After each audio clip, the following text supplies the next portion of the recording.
if you look at food labeling, often on the bottom, for instance, these are Pop-Tarts. Most of you don't look at Pop-Tarts and think of a cow or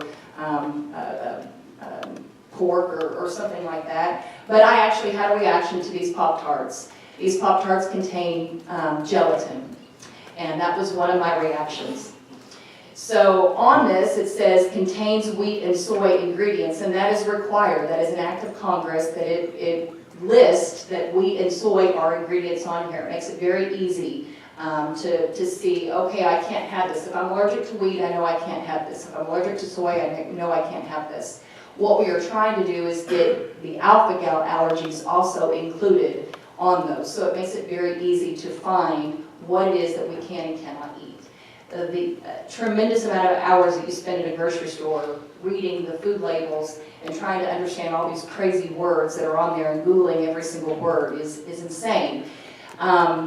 So we have, our task force has actually met with the FDA, 3 of us, including myself. No taxpayer expense, I paid for my own flight there. Met with the FDA on November the 7th, day before election, and we presented them this draft of our citizens petition. And you have a portion of it. This draft is pretty thick.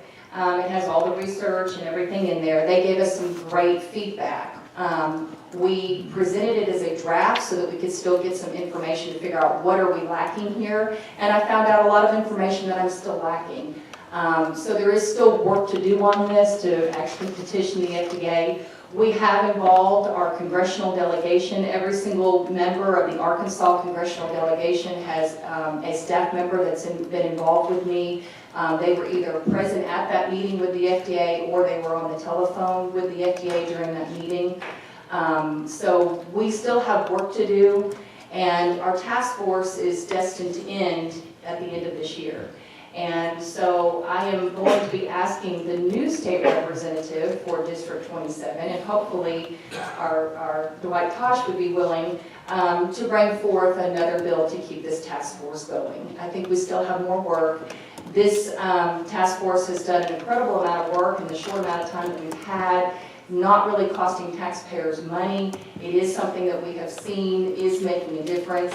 I do want to give 2 other reports of something that has come out of it. First of all, the Arkansas Beef Council, who became aware of this because of our task force, has given money for a grant for to figure out how to take the alpha-gal out of cows. And they're researching that so that we can have alpha-gal-free meat. And that is something that has come out of the task force. Very excited about that. Hopefully that research will pay off. I also want to say that we have been contacted by the USDA Food Safety and Inspection Director. His name is Nate Bauer. Very much wants to get involved in what we're doing. So they contacted us. They reached out to us. And we also have the opportunity to reach out to some of our businesses in the state of Arkansas, like Tyson and Nestle, to get them involved. If we're talking about food labeling, that is something that I need to discuss with them, and we'd like to keep this going. So I would hope that in this next session that you would allow us to keep this task force going. All right, well, thank you so much for that report. Questions from the committee? All right.